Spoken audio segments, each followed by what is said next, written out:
Hey guys, wanted to talk today about investing and financial freedom and share a few lessons that I don't think a lot of people are talking about.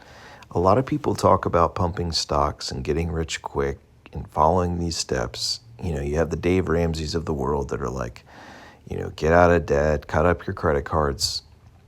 And everyone has their philosophies that they're selling, and what they're doing is prying on people's greed to try to get rich quick and making all of these promises when in reality most of it isn't really true.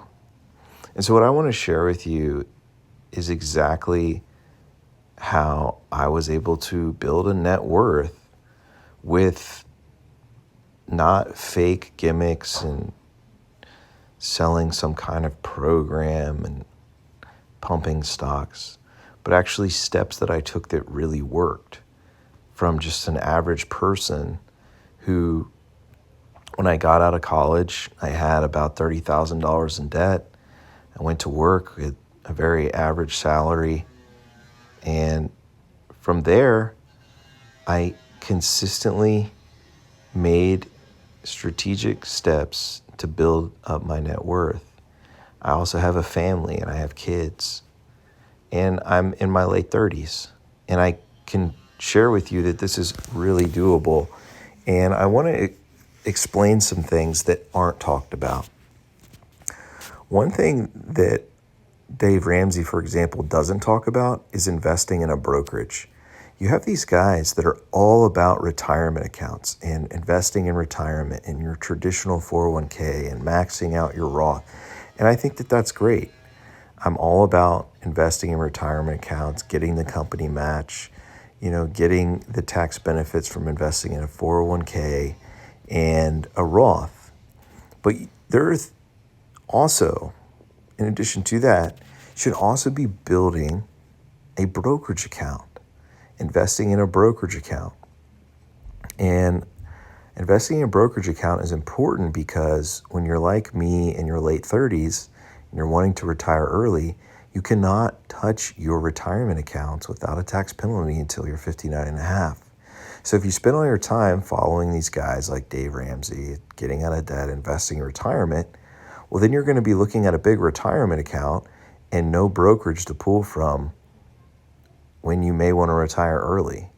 And so I can't emphasize it enough. It's not just about investing in retirement. It's also investing in the phase before retirement, which for many people is early retirement, and that means a brokerage account. And there are other people that are like stock pickers and the meme stocks and the pumping this stock and whatever trend. And then there's the dividend people. It's like all about dividends. And I've done all of that and got that t-shirt. And all you have to do is just buy index funds and ETFs. There's nothing complicated about it. There's nothing, super savvy about it. It's just buying the S&P 500 consistently over time. And now another thing that I'll mention is a lot of people don't talk about you actually have to build up your income to do that. You need to increase your income. And so for most people, that means both parents are going to be working, most families, to increase the household income. So it's essentially living off one and then investing the other one. You have to invest a lot. And I know a lot of people can't do that. For most of my working career, I was single income making $100,000 a year. And now, more recently, since the kids have gotten a little bit older, I've been able to add a few income streams. The kids are in school. And increase the income for investing. But most of the investing was done just on a single one-income household. A typical 9 to 5, not making $100,000 a year. And so over the last 15 years of investing in the S&P 500, the net worth has gone up and increased. And the other thing is, people like Dave Ramsey are like, oh, you got to pay off your house early. For some people, that might be a good idea. For some, it might. I could tell you what I did. I did pay off my house early. Would I have done it again? Probably not. I don't think paying off your house early is the most strategic thing to do. I think that it's better, and if I could go back, I wouldn't have paid off my house early, and I would have used those funds to invest in not a retirement account, but a brokerage. Now, I do have a net worth of over $1.4 million, and I do have a paid off house that's worth, almost $500,000.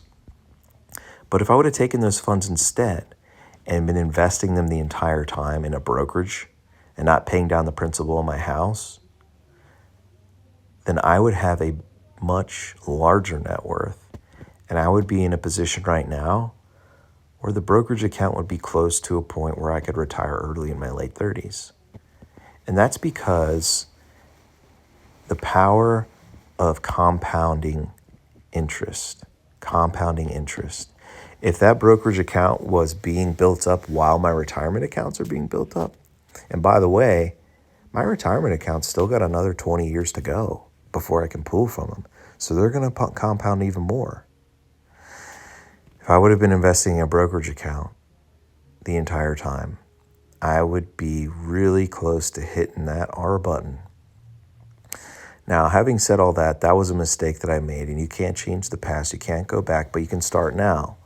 And so what am I doing? I'm investing heavily in a brokerage account. Investing heavily in a brokerage account and pulling back from the retirement accounts because I don't need them as much.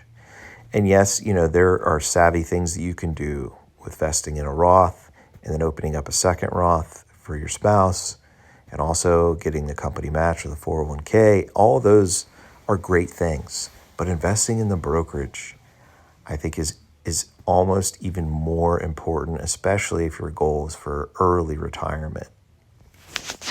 Now, I also want to talk a little bit about stock picking and positions. And I mentioned that I'm very much, in terms of investing, most of my portfolio is in index funds and growth and so on.